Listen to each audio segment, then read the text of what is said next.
Before this video begins, I can definitely hear a lot of people saying this as soon as they saw this video uploaded on YouTube.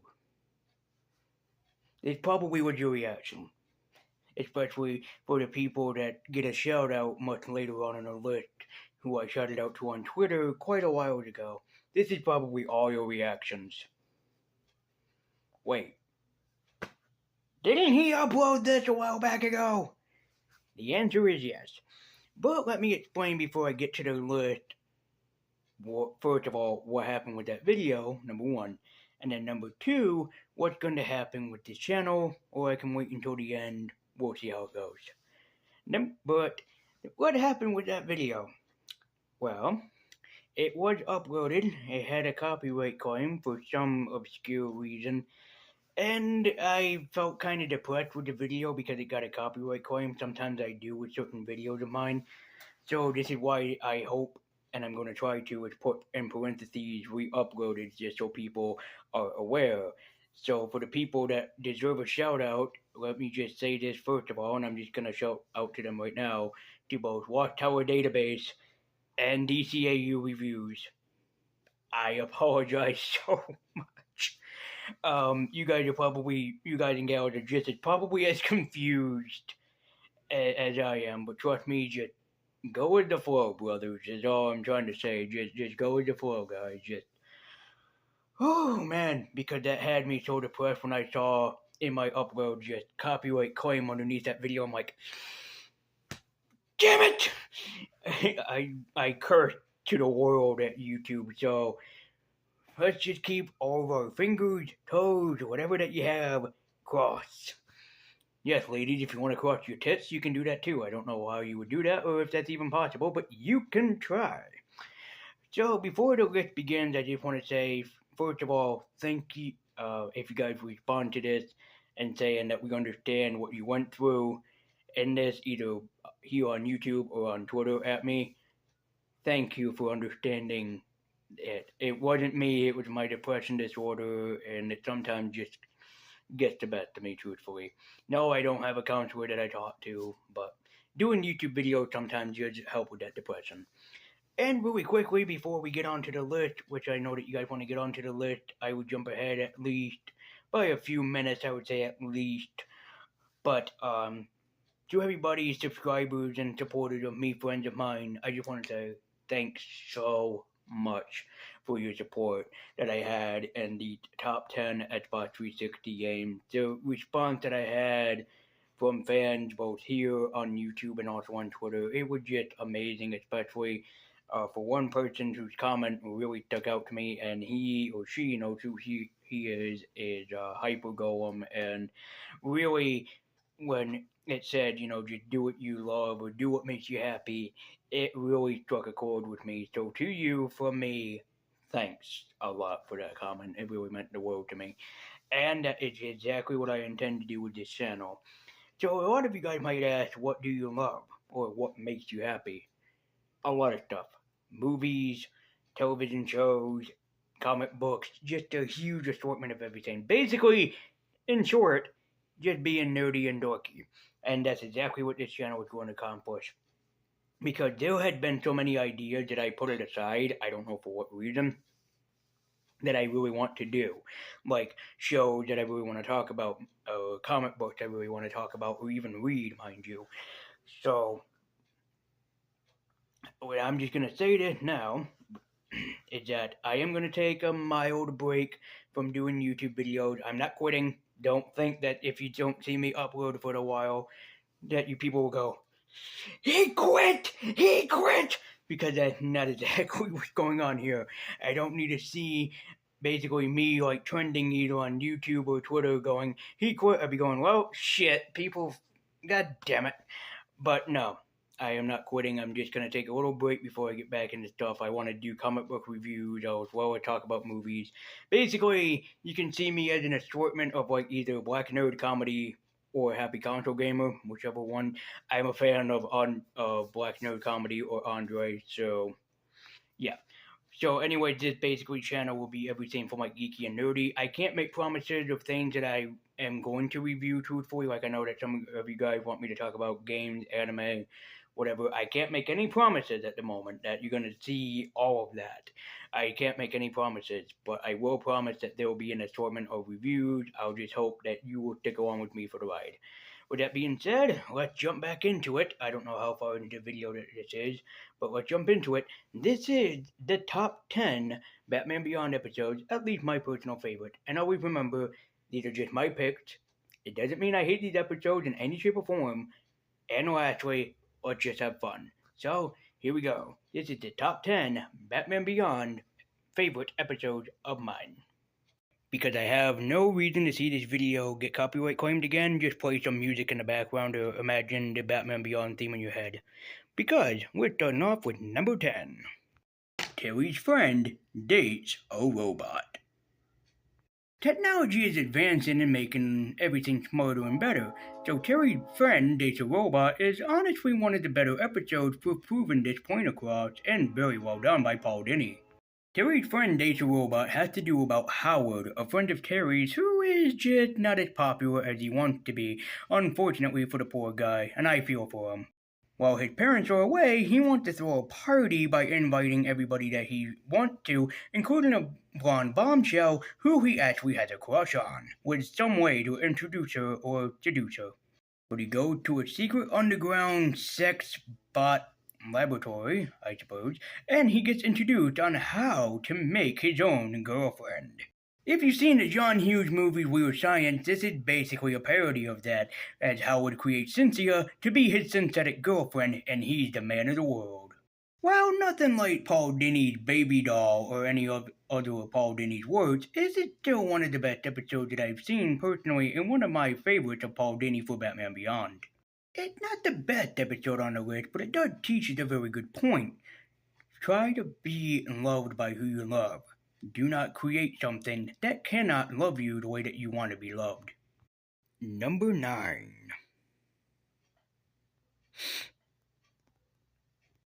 Rebirth, the two-parter. For years, Batman had protected Gotham City, at least single-handedly, so it'd be a time before the guy became an older gentleman trying to fight crime and punch it in the face. But at a kidnapping, when things go bad, including Batman suffering a heart attack and also getting the shit kicked out of him and then pulling a gun on a criminal, just made his reputation worse. And because Batsy broke his one rule, he decided to call it quits, never to put on the cowl again, never to become Batman ever again. 20 years later, and Gotham is still the shithole that everybody knows and loves to this day, including having a range of characters running around that are called themselves the Jokers.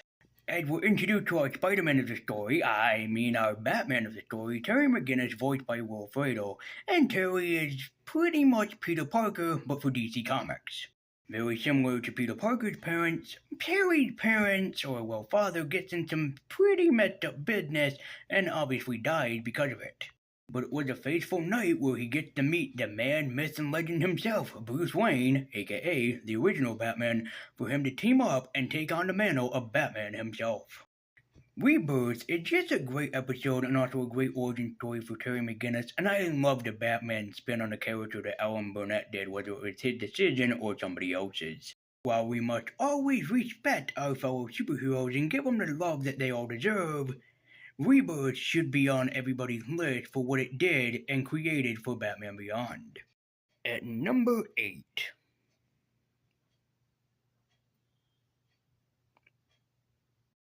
Bloodsport.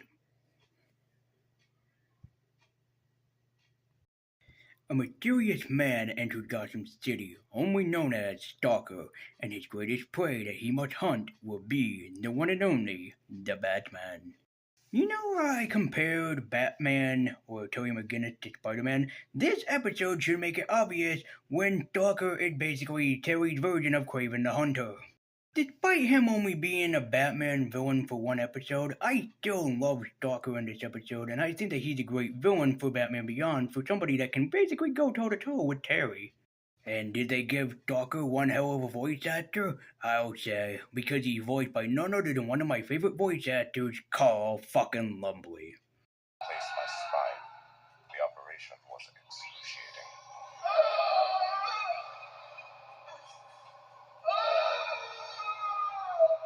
While probably not the best episode on the list, it really should be watched by everyone and anyone. Check out Bloodsport. You will not be disappointed with a good time. Number 7. Here's 7 Minutes in Heaven. Rats. Terry and Dana seem to be having their troubles, and I can understand every couple has their trouble, right, ladies and gentlemen? Right. But unfortunately, Dana is pissed off with Terry a lot. And whether it's sweet or just downright damn creepy, you people decide, Dana has a stalker, but a stalker that she doesn't meet, at least not at first. Dana, thinking that Terry, decides to go out for a night out of town despite her father hating Terry for his own reasons. This had Dana going into basically the sewers where she ends up meeting her secret admirer, stalker, and he's only known as Rat Boy. Rats is on the list because I honestly feel for this character of Rat Boy because I know how he feels to be outcasted by those you love and those around you.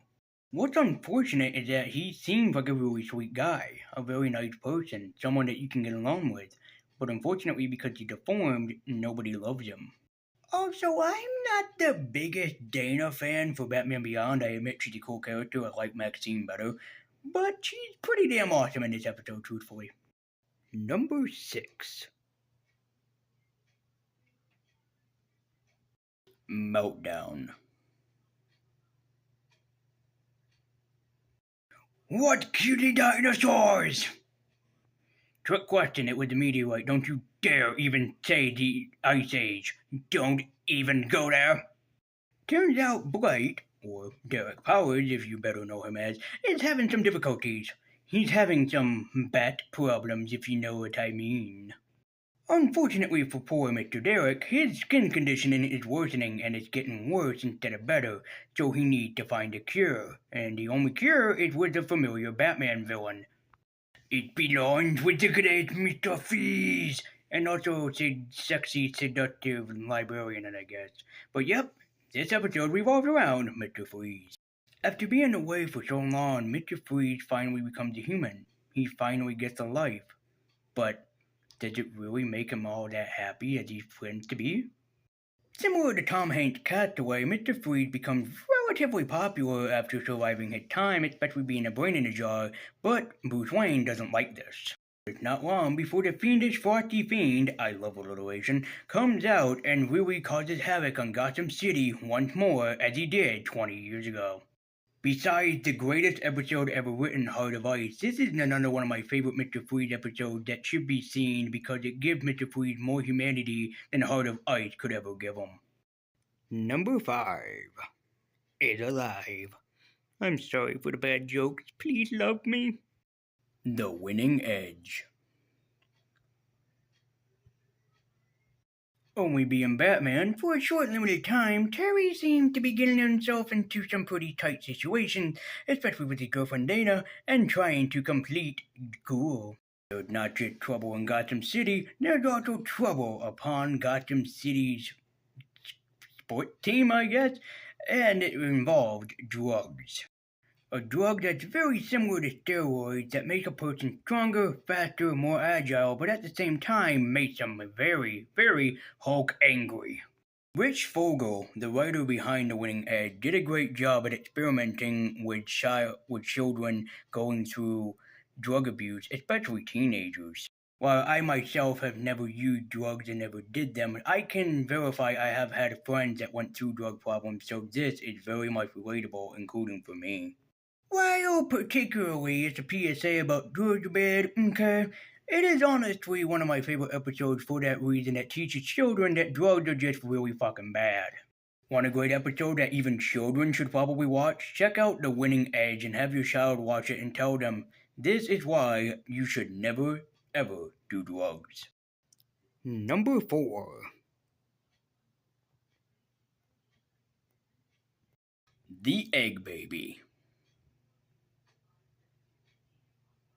If crime wasn't enough for Mr. McGinnis, well, then I have some very bad news for him because he's about ready to become a father to an unsuspecting bouncing baby boy. So while I have dissected a frog, I have never officially did an egg baby project, but I have done a similar baby project, but just not with eggs.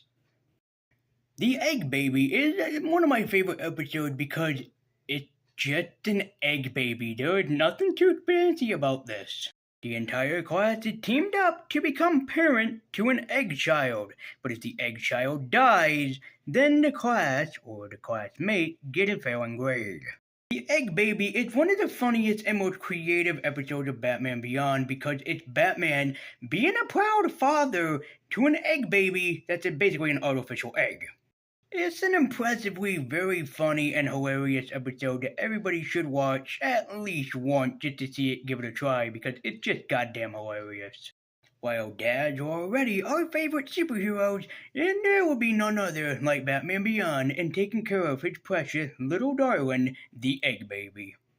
At number 3. Zeta. The future is upon us, and the future is getting synthetic robot beings, and Zeta is a prime example of a robot done right in a proven future. Zeta is a synthetic robotic being that is supposed to be the world's greatest assassin, much like Deadpool, but unfortunately resists his all command.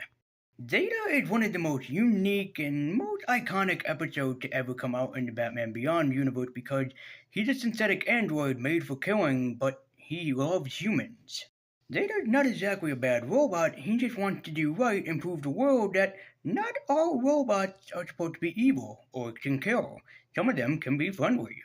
While only a villain for one episode and also kind of technically an anti-hero in aid of Batman, Zeta is a pretty awesome episode. They're going to be so fucking confused about this again. Although they'll probably make a funny joke about this, and I can really make it that anyways. They'll probably be like, "Thanks for the second shout out, man!" And I'm just sitting here like, this is supposed to be like a deja fucking vu kind of deal thing. But they'll probably thank me. But shout out again to Watchtower Database and DCAU Reviews, respectively. I will tag mostly, because I think they work on both channels, I'm going to tag Watchtower Database, both their Twitter and YouTube channel, and the link in the description down below because they are working on a basically DC animated thing, television series known as the Data Project. I think they already got Deidre Balder on board to voice Zeta in their animated series, so should go rather well for them. I don't know if they have gotten the project so far officially off the ground, that I'm not sure of, but if you like to support them and see how far that they're going, I'm pretty sure that they have details. Maybe they have like a Patreon or something that you guys can go and donate your time and money to. But be a huge supporter of the Data Project. Hell, I would love to be a supporter of it, truthfully. But yeah, huge shout out to both of them guys. So, they'll probably just thank me just for shouting out to them again, and if that's the case, thumbs up for both of us. But you should probably have guessed it because it said we uploaded, but they'll probably say something like, "Thanks for the second shout out. We could use the subs." And I'm just sitting here like, oh Lord and Jesus mercy. But, alright guys. Also, for the guys at DCAU Reviews and also Watchtower Database, if you are so interested, I did a top 10 on both Batman the Animated Series and also Batman the Brave and the Bold. So if you want to go and check that out, I do not have a link to them, but you guys can go and check them out on my channel. All you have to do is just click on my videos and just scroll down through, and you can watch either one or the other. So if you want to, I'm not saying that you have to, but thanks again. And now, back to the regularly scheduled programming. Number 2.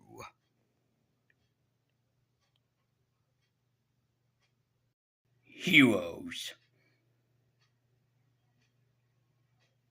So Marvel cannot make a Fantastic Four movie for the life of them, even though they tried 4 times, so leave it to DC and the writer Rich Fogel to make this episode. A group of three superpowered beings, much like the Fantastic Four, even though they're three, calling themselves the Terrific Trio, are a thing in Gotham City and making Batman pretty happy that there's more heroes to help him on his journey. So, by accident, they were struck by super cosmic rays or whatever, and they were transformed into the Terrific Trio, aka DC's Fantastic Four. Of course, while being, superpowered beings and saving the world, nobody likes them and still treat them like the outcast that they already are. But it turns to a darker secret when somebody finds out that they actually weren't not accidents. They were supposed to become freaks of nature, unfortunately. Who knew that it would take DC Comics to do the frickin' Fantastic Four even better than all four frickin' Fantastic Four movies? God dang it. Heroes is just an awesome and amazing episode that everyone should watch because this is how you do the Fantastic Four right. It's a little bit of a twist in between. And my number one favorite Batman Beyond episode or two-parter is, drumroll please at home, The Call two-parter. The Justice League has been around for quite some time, haven't they? Protecting the world and making sure it's a safe place. But what happens if the Justice League needs help? Why, of course, the Justice League would enlist more people to help them out, right? Right. So it takes for Batman to face off against Inks for him to meet the mighty Superman. This is just my favorite episode just entirely because it's such an awesome episode that introduces a new Justice League for a new day and age for any kid to love. Also, the Justice League that they use is a very weird one. Big Barda, Superman, Green Lantern, Warhawk, and of course, Aquagirl, voiced by Jodie Benson. The entire premise of the call, though, is to find out who is the hidden secret person that's giving out details or killing people or trying to in the Justice League Watchtower. This is just Justice League, but it's more so of a Justice League for everybody that can enjoy it. So I would recommend checking out The Call when you have the chance and answer the call for the Justice League to return. And that, ladies and gentlemen, will conclude my top 10 favorite Batman Beyond episodes, and also a reminder, which I hope to return on March 6th, with an all new review of something that I want to check out. And I'm just saying, it should be March 6th. If it's a little bit later, please understand. And don't come after me and be like, you promised March 6th and you lied to us, you goddamn son of a bitch. I know. But just be patient with me otherwise and just hope that this video goes up copyright claim free. One can really hope by this point. So, thank you guys so much for watching, and let me know if I included your favorite episode on a list, or what your favorite episode is entirely that I skipped over, and also probably don't expect like a top 10 least favorite episode, because there's not too many least favorite episodes of Batman Beyond, personally for me at least. So, thank you guys so much for watching. Go check out Watchtower Database and DCAU reviews, and I will see you guys on March 6th with a brand new review, either of a movie or a comic book or something that I want to talk about. So be prepared for me to get back to the geeky and nerdy, and I'll see you guys next time with a brand new upload. Stay tuned.